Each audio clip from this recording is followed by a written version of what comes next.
கண்ணா வீட்டுல நீ தப்ப போறதில்ல என்கிட்ட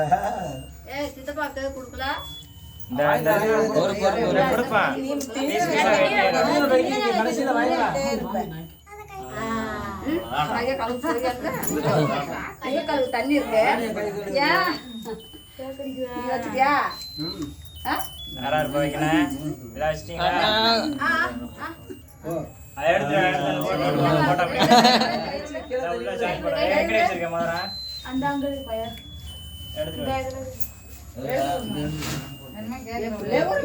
வெட்டி கொடுக்காம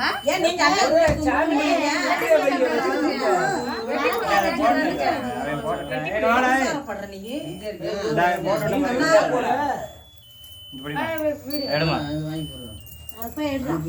அதை பெரிய போட்டேன்